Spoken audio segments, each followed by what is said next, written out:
Hello student, ધોરણ 11 Gujarati medium, chapter number 10 table સાથે કાર્ય. તો અગાઉના લેક્ચરમાં આપણે ચેપ્ટર નંબર 9 કમ્પ્લીટ કર્યું હતું અને એની અંદર આપણે જોયું હતું કે જે આપણે બેઝની અંદર ટેબલ્સ બનાવ્યા હતા એ બેઝની અંદર ટેબલ્સ બનાવ્યા પછી એની અંદર આપણે 1 બાય 1 રેકોર્ડ ઇન્સર્ટ કર્યા હતા. તો એ જે આપણે ટેબલ બનાવ્યા હતા એ ટેબલ સાથે કેવી રીતે કામ કરી શકાય આપણે જોઈએ આજે.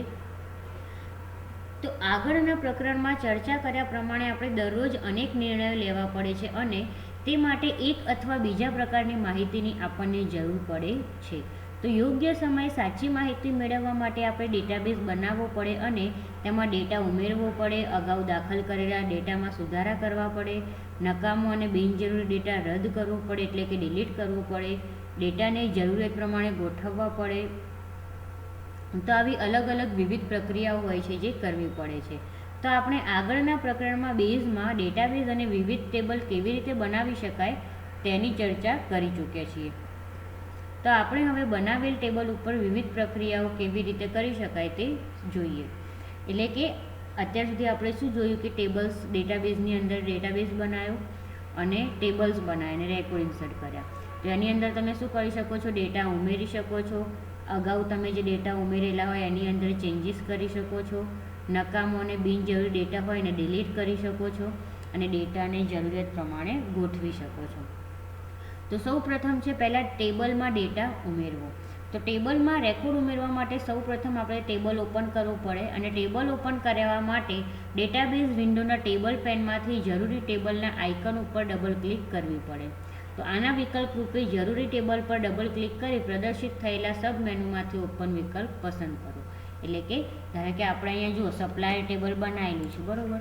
તો સપ્લાયર ટેબલ છે તો આ ટેબલ ઉપર હું ડબલ ક્લિક કરું તો આ પ્રમાણે ટેબલ ઓપન થાય. પણ જ્યારે આ તો આપણે અત્યારે શું કર્યું કે રેકોર્ડ ઇન્સર્ટ કરી દીધા છે.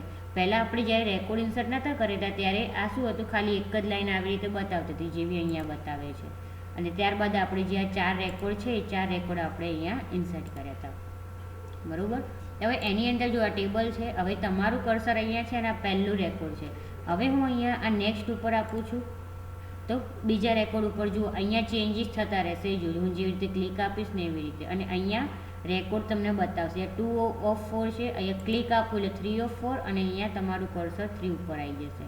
એઝ ઇટ ઇઝ અહીંયા 4 ઉપર આપું તો 4 of 4 આવી જશે, બરાબર. ખબર પડી. ને અહીંયા છે 5 of 5 જે અત્યારે આપણે ઇન્સર્ટ નથી કરેલું. તો આ પ્રમાણે તમે શું કરી શકો છો? ડેટાને જોઈ શકો છો. હવે અહીંયા જુઓ આ લેફ્ટ અને રાઈટ બટન છે એટલે પ્રીવિયસ અને નેક્સ્ટ ખબર પડી ગઈ. હવે ડાયરેક્ટલી મારે 4th નંબરના રેકોર્ડ ઉપરથી 1st નંબરના રેકોર્ડ ઉપર જવું હોય તો આ સાઈડનું જે છે લીટીવાળું જે ટ્રાયંગલ છે એની ઉપર ક્લિક આપી એટલે ડાયરેક્ટલી જુઓ અહીંયા હું 1st નંબર ઉપર પહોંચી ગઈ.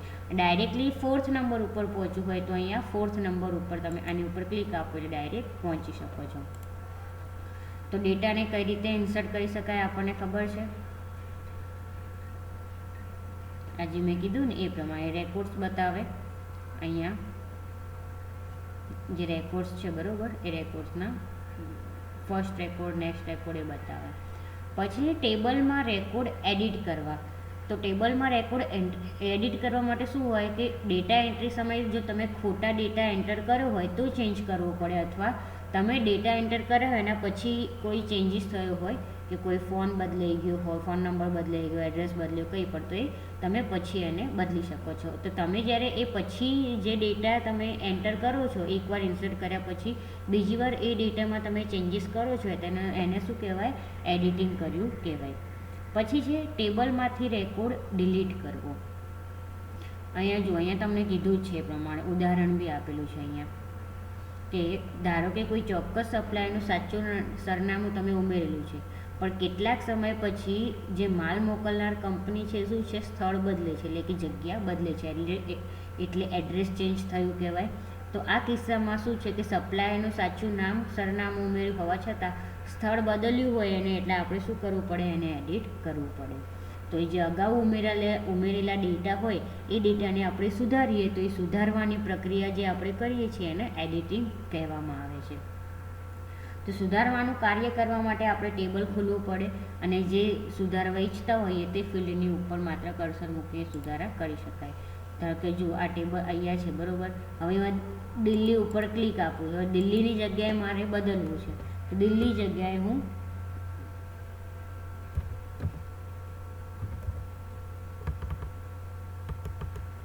કેરલા આપી દઉં. તો આ પ્રમાણે હું ચેન્જ કરી દઉં તો આ પ્રમાણે આ શું કર્યું કે અમે એડિટ કર્યું કહેવાય, બરાબર.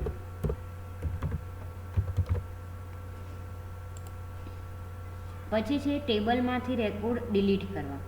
તો ટેબલમાંથી રેકોર્ડ આપણે ડિલીટ ક્યારે કરી શકીએ કે જ્યારે આપણે કોઈ પણ ડેટા હોય, બરાબર, એ ડેટા આપણો બિનજરૂરી ડેટા હોય અથવા ખોટો રેકોર્ડ હોય. તો બિનજરૂરી ડેટા હોય અથવા ખોટો રેકોર્ડ હોય તો એને આપણે ડિલીટ કરી શકાય. એટલે જો એને ડિલીટ કરીએ એટલે જો કદાચ બહુ એની જગ્યા વધારે રોકાતી હોય તો પણ શું થાય કે તમારી જે સિસ્ટમ હોય એ સિસ્ટમમાંથી જે સ્પેસ હોય સ્પેસ શું થાય ઓછી થઈ જાય. તો સૌ પ્રથમ પહેલાં શું કરવું પડે, ટેબલ ઓપન કરવું પડે, બરાબર. ધારે કે આ ટેબલ છે, આ જે ટેબલ છે, બરાબર, અલગ અલગ ટેબલ છે. ધારો કે હું ટેબલને ઉપર ક્લિક આપું છું, ડબલ ક્લિક, અને ટેબલ ઓપન કરું છું. હવે ટેબલને મારે ટેબલની અંદરથી ડેટા ડિલીટ કરવો છે. ધારો કે 4th નંબરનો ડેટા છે મારે ડિલીટ કરવો છે, તો રાઇટ ક્લિક કરીને હું ડિલીટ રોઝ આપીશ તો આ જે ડેટા હોય એ ડિલીટ થાય. પણ ક્યારે? તમને અહીંયા જ્યારે કન્ફર્મેશન મેસેજ આવે છે કે કન્ફર્મેશન મેસેજ અહીંયા જ્યારે આવશે કે તમારે ડેટા ડિલીટ કરવા છે, જો યસ આપશો તો ડેટા ડિલીટ થશે અને નહીં આપો તો ડેટા ડિલીટ નહીં થાય. અત્યારે આપણે ડેટા ડિલીટ કરવાના નથી એટલે હું નો આપું છું.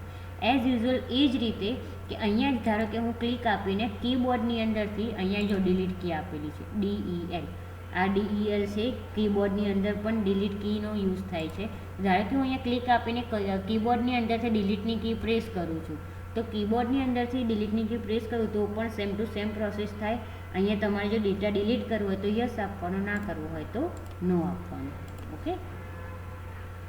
હવે છે ટેબલમાં રેકોર્ડ શોર્ટ કરવા. ટેબલમાં રેકોર્ડ શોર્ટ કરવા એટલે કે ડેટાબેઝની અંદર આપણે જે ડેટાબેઝ બનાવીએ છીએ, બરાબર, એની અંદર જે ડેટા આપણે ઇન્સર્ટ બી કરીએ છીએ તો એનું આપણે ધ્યેય જ્યારે જરૂર હોય ત્યારે માહિતી મેળવવાનું હોય. તો ધીમે ધીમે શું થશે, ટેબલમાં રેકોર્ડ વધશે. તો આથી સરળતાથી ને ખૂબ ઝડપે આપણને માહિતી મળવી જોઈએ, બરાબર. પણ જો બહુ બધા ડેટા હોય તો આપણને મળવું અઘરું છે. એટલે આપણે શું કરવાનું કે પ્રોડક્ટ ટેબલમાં જે અલગ અલગ 1000 રેકોર્ડ હોય છે, બરાબર, તો એમાંથી આપણે શું કરવું, વિગતો શોધવા માંગીએ છીએ. તો હવે શું થાય કે પ્રોડક્ટ ટેબલમાં પ્રોડક્ટ ફિલ્ડ જે છે P કોડ, બરાબર, તો હવે એ શું છે કે ક્રમમાં ગોઠવવામાં આવેલા હોય.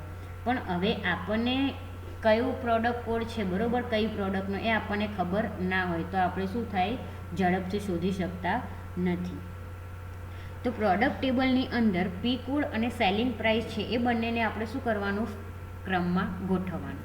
તો તમારે જો અહીં તમને આપેલું છે કે તમે શોર્ટિંગ ડેટા કેવી રીતે કરી શકો, કે તમારું જે ટેબલ છે ટેબલમાં આવી રીતે તમને બે રીતે તમે ડેટા શોર્ટ કરી શકો. એક તો છે કે તમારું ટેબલ ઓપન કરો એટલે તમને આવી રીતે ઓપ્શન મળે છે.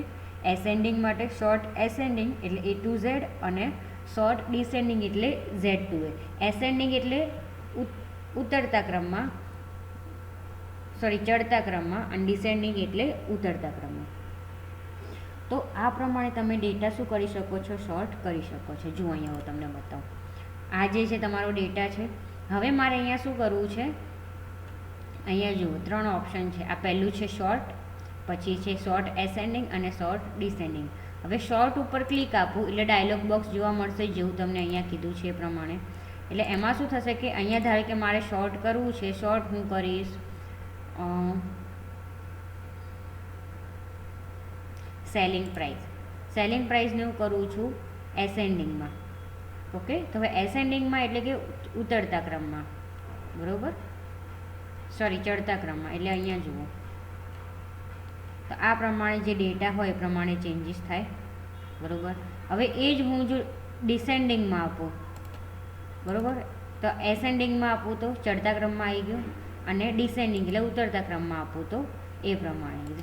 આ ઉતરતો ક્રમ અને આ ચડતો ક્રમ. તો એસેન્ડિંગ, ડિસેન્ડિંગ અને આ શોર્ટ, આ 3 ઓપ્શન છે અહીંયા જે પ્રમાણે કીધું છે. બરાબર. તો એ પ્રમાણે તમે તમારા ટેબલની અંદર એસેન્ડિંગ અને ડિસેન્ડિંગ એટલે કે ડેટા શોર્ટ કરવા હોય તો કરી શકો છો. ઓકે, તો આ લેક્ચરમાં આટલું, બાકીનું આપણે પછીના લેક્ચરમાં જોઈશું.